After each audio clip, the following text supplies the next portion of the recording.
My friends, earlier this week, an extraordinary American gave a historic speech.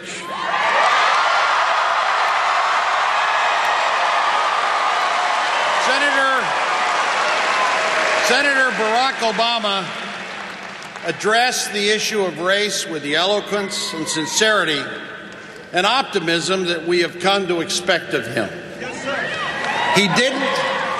He didn't evade the tough issues to soothe us with comforting half-truths. Rather, he inspired us by reminding us of the awesome potential residing in our own responsibility.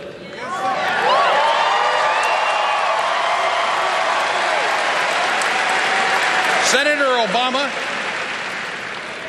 could have given a safer speech.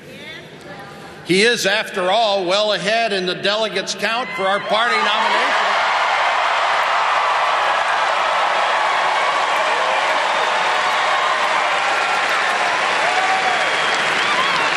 He could have waited for the controversy over the deplorable remarks of Reverend Wright to subside, as it surely would have. Instead, Senator Obama showed us once again what kind of leader he is. He spoke to us. He spoke to us as adults. He spoke to us as adults. He asked us to ponder the rate of our racially divided past, to rise above it, and to seize the opportunity to carry forward of many patriots of all races who struggled and died to bring us together.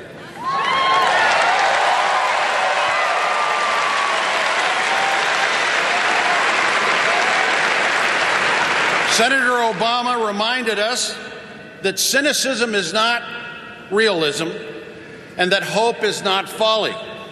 He called upon us not just to dream about a less racially divided America, but also to do the hard work needed to build such an America. He asked every American to see the reality and the pain of other Americans, so that together we can rise above that which has divided us. He appealed to the best in us.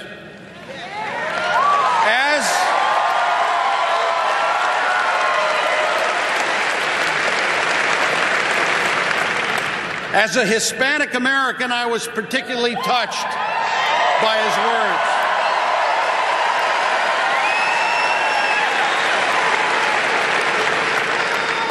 Este es un hombre que nos entiende y nos va a respetar.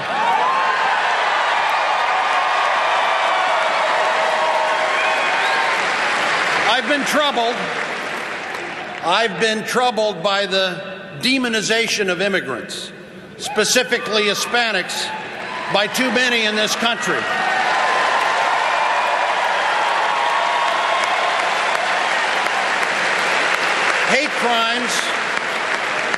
Hate crimes against Hispanics are rising as a direct result, and now, in tough economic times, people look for scapegoats. And I fear that people will continue to exploit our racial differences and place them on others not like them. We all know the real culprit, the disastrous economic policies of the Bush administration.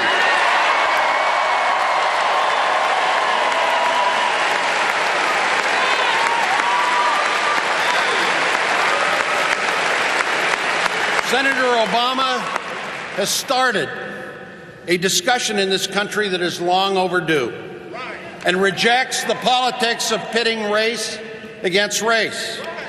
He understands that clearly by only bringing people together and by bridging our differences can we succeed together as Americans.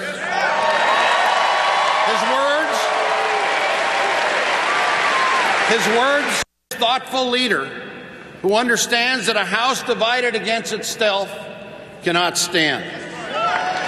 And after 8 years of George W. Bush, we desperately need that kind of leader.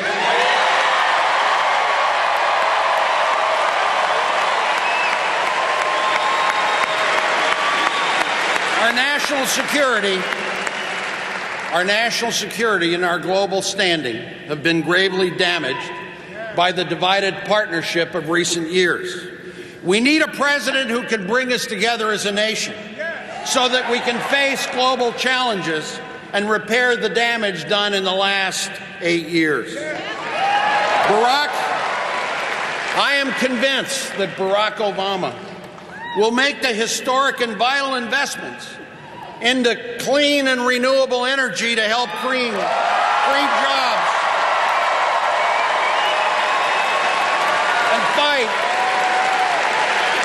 and fight global warming.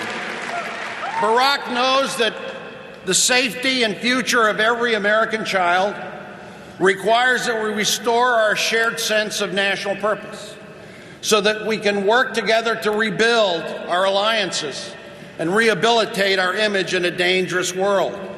By uniting our nation, we can reverse America's global decline.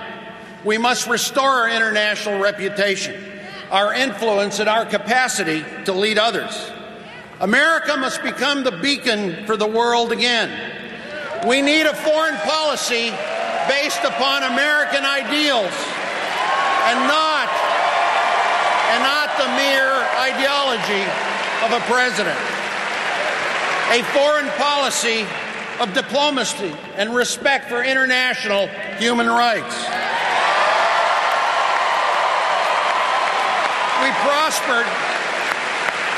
We prospered and prevailed in the Cold War because both our enemies and friends knew that containment of the Soviet Union and the promotion of democratic values was not a Democratic or a Republican policy.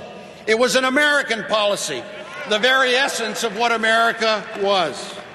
Senator Obama understands the importance of realism, of principle, and bipartisanship in foreign policy. He opposed the Iraq War from the beginning because he knew that,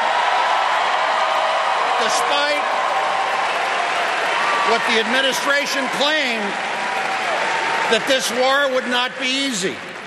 He also opposed the war because he saw the president's rush to employ military force, and to do so without the support of our allies. And he saw the war also what it also became, a terrible source of partisan political division and a catastrophic distraction from the war that had united us against the real threat posed by al-Qaeda. Now, I trust him to do what is long overdue: end the Iraq War and bring our troops home.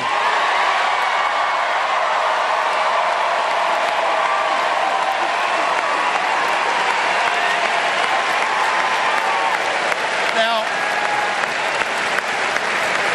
I know Senator Obama quite well. The last Democratic National Convention, where he gave that wonderful keynote address. And then last year, as we campaigned against each other for the presidency, I came to fully appreciate his steadfast patriotism and remarkable talents. And I also realized that here was a really good guy. And I'll tell you, and I tell you why, and I'll tell you why. I'll tell you why. You all watch those long, tedious Democratic debates, right? I could barely get recognized at any of them. But one time when I was recognized and I was sitting next to Senator Obama, I said, finally, I've been recognized. So I turned to him and we started chatting a little bit. And then all of a sudden, the moderator, instead of going after other candidates that hadn't been recognized, came back to me and asked me to answer the question. Well, needless to say, I wasn't listening.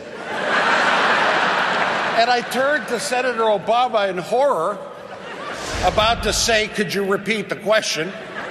And Senator Obama whispered, he said, Katrina. Katrina. And so I then gave my answer on Katrina.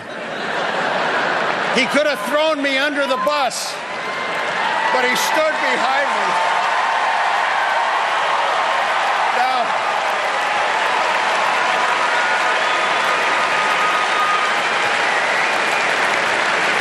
Now, don't tell anyone about that incident. You know, I also felt a kinship with him because we both had one foreign-born parent, and we both lived abroad as children. In part because of these experiences, Barack and I share a deep sense of our nation's responsibilities in the world. Barack Obama, you're a leader who has shown courage, judgment, and wisdom throughout the years. You understand the security challenges of the 21st century, and you will be an outstanding commander-in-chief.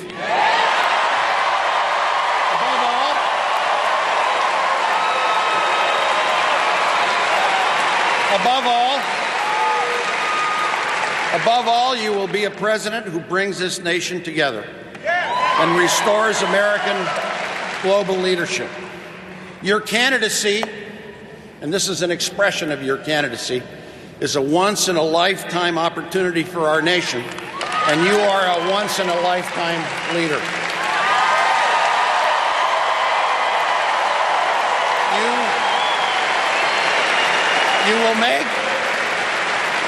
You will make every American proud to be an American, and I am very proud today to endorse your candidacy for president.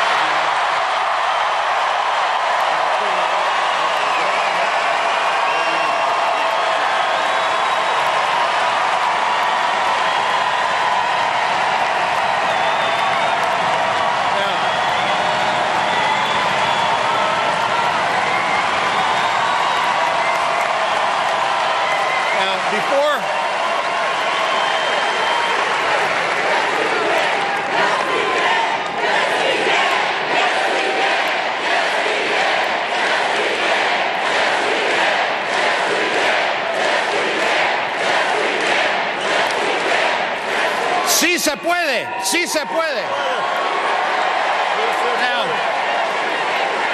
Now I just asked Senator Obama if I was going too long, and he said, no, go a little longer. So before concluding my remarks, I do want to say that we're blessed to have two great American leaders and Democrats running for president. Now, my great affection and admiration for Senator Clinton and President Clinton will never waver. It is time, however, for Democrats to stop fighting amongst ourselves and prepare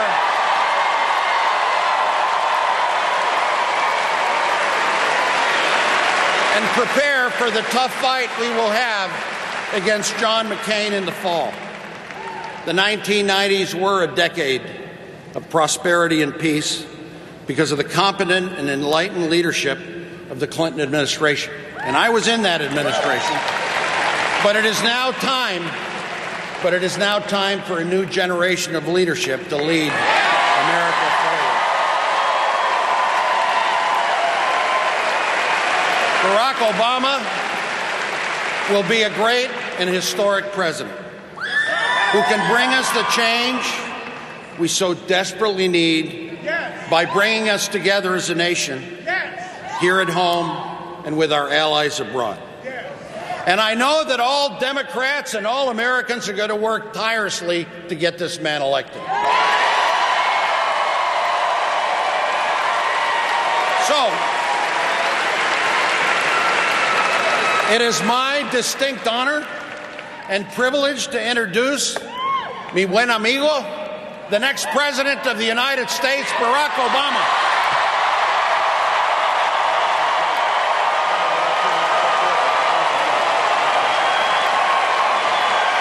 Bill Richardson.